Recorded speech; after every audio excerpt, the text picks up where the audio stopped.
Alrighty, folks, good morning, good afternoon. As we saw a couple days ago during bell work, I asked you what your favorite pool game was. And some classes we went over them, some of them we did not. Mine would be Marco Polo. And that's what we're going to talk about today. Review what empire is pictured. Again, the Mongol Empire is here in red, starting in northern China here, and spread to the largest empire ever. All right, so who was the leader of this empire? Genghis Khan, we talked about. He was the one in the statue, and then picture below is a picture of the Silk Road. All right, so preview. Marco, what is he known for? Obviously the game, the pool. All right, our standards, so I can describe China in the fall of the Han Dynasty, describe Confucianism we've talked about, trace the spread of Chinese technology, paper-making, woodblock printing, the compass, gunpowder. We will continue to go over those throughout China. I can discuss the significance of the reopening of the Silk Road, and today discuss the significance of Marco Polo and his travels. All right, so Venice, Italy. We read in our document this week, this is where he started out, this is where he was from. All right, Marco Polo, there he is. Now he's going to explore, come through there. There we go. Now he's in China. Hey, good job, Marco. All right, I will put this link on PlayPosit, so make sure that you click and watch it, and I will have questions for you afterwards. Comp book page, Marco Polo and Kublai Khan. Remember, Kublai Khan was Genghis Khan's grandson, and he is the one who would conquer China. And again, I'll put these notes on PlayPosit. Marco Polo, a merchant and traveler from Venice, Italy, travels the Silk Road. Again, the Silk Road connects Europe and Asia and parts of Africa, and now he is able to travel all the way to China. People learn different things from different cultures, like the Mongols we talked about. They picked up on different cultures and would adapt to those cultures and to those customs. Served 17 years in Kublai Khan's court while Mongols were ruling China. Wrote a book about Chinese technologies and things he had seen in China. Polo's book was widely read throughout Europe, inspired more travelers and traders, and helped spread Chinese technologies, which was a good thing because their technologies were pretty good compared to others. Wrote a book about Chinese technologies and things he had seen in China. Polo's book was widely read, inspired more travelers and traders to spread Chinese technology. Kublai Khan, Genghis Khan's grandson again, who ruled China, began a new dynasty, the Yuan Dynasty. Met with Marco Polo and had him serve in the court. Okay, so these are primary sources that I will put up in your PlayPosit. That I will have you look at, and you'll answer what you think about these. So we are going to move on. Give me just a second here. Take a little brain break.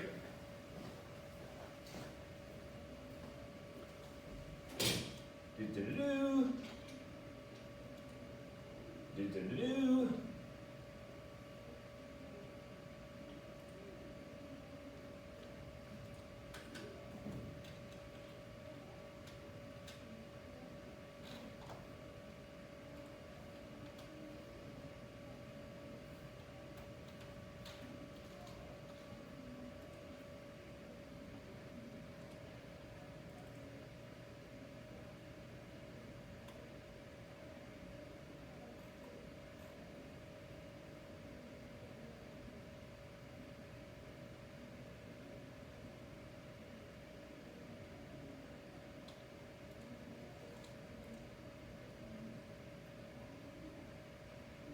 Hold on, folks. We are coming. We will be there shortly.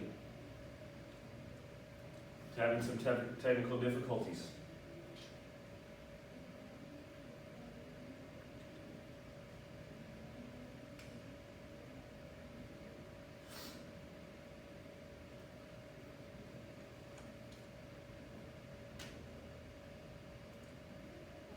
Okay, so now we are moving on to the Ming Dynasty. All right, so bell work we will not do, but we will briefly go over it.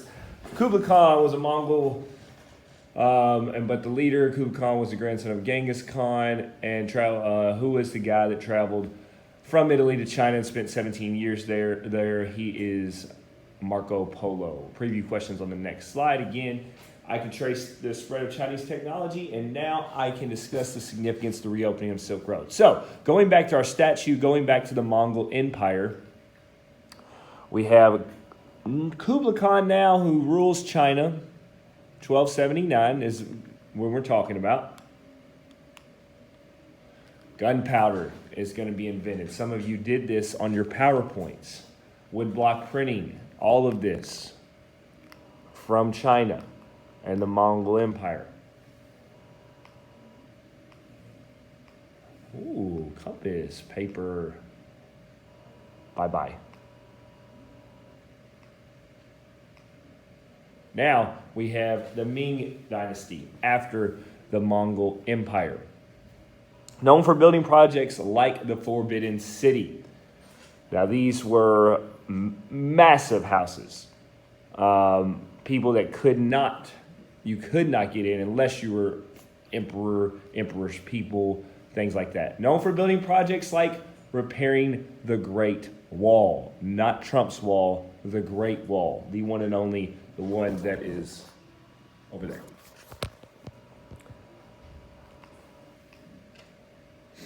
Known for massive sea voyages that explored the known world and spread China's fame.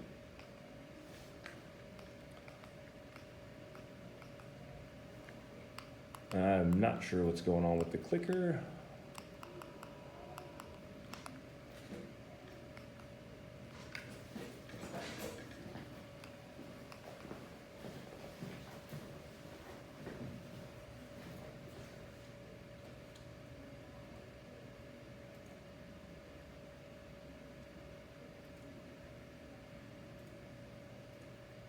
Okay, so this would be the Forbidden City. All right, very hard to get in if you're not allowed. Why? Because you can see it's surrounded by water. All right, different pictures there.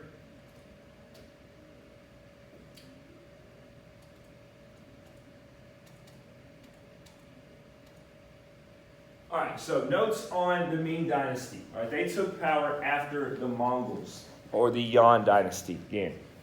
They built the Forbidden City in Beijing for the emperor to display his power. Common people were not allowed to enter. 9,999 rooms in one of those buildings that I just showed you. It was said that heaven had 10,000 rooms, so they didn't want to, go that far, of course. The Ming Dynasty also restored the Great Wall of China, 2,000 miles long, 25 feet high, and 12 feet wide.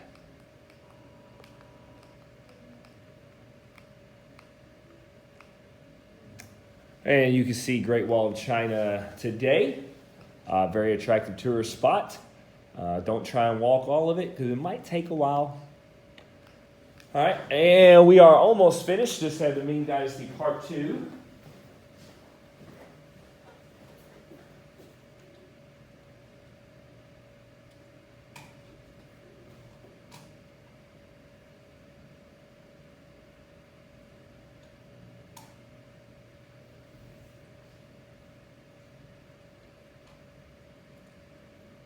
Okay, so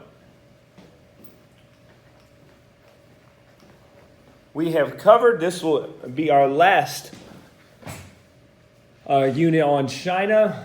We have, we see what we've talked about. Preview, sail on parts of the world, discover new lands, return products to new lands, and increase trade. Led a crew of thousands. Who was this person? Students, they still study him. Who was it? All right, we talked about Marco Polo. All right, Ming Dynasty, we just talked about, known for building projects, Forbidden City, Great Wall, and for sea voyages, which is what we're going to talk about today. Zheng He, China's greatest admiral. If we say admiral, we think Navy, someone higher than Navy. He brought back exotic animals like these giraffes in Africa. The large ship was more than 300 feet long and carried about 500 people. Sailors grew vegetables and herbs in special containers and brought livestock for food on long voyages. Zheng fleet, 250 ships, 62 treasure ships. Each of them was larger than a football field, 28,000 crew members. Now, when we think ships today, we think of, cruise ships, Carnival, can't think of the other brand right now, Royal Caribbean, those are big ships. But we have modern technology. They did not. And they were still able to build these massive ships. How would you like to see this image sailing your way? Probably not, right? Zheng led 7 sea voyages to explore Asia, Europe, and Africa. Did he sail to the Americas? All right, read the handout. We'll talk about, we may look at that video. All right, so the sea voyages we look at, Ming Dynasty and Zheng sea voyages. The Ming Dynasty wanted to increase their fame overseas and learn more about the world. The Ming Dynasty sent Zheng and over 300 ships on 7 sea voyages, 28,000 men, again 300 ships. Later, the Ming Dynasty ended the voyages, destroyed all records, and went into isolation, cut off all trade and contact with the world. Now, again, up until this point, China's saying, yeah, everybody come in, see how great we are. See what it is that we do. Take back some things. Tell the people in Europe, tell the people in Africa, other parts of Asia, that we are it. We are the show. But then the Ming Dynasty is going to say, we're going to be isolated. Now, if I say, if there's a student, and you don't have to say it out loud, but if there's a student that, just can't really work with others,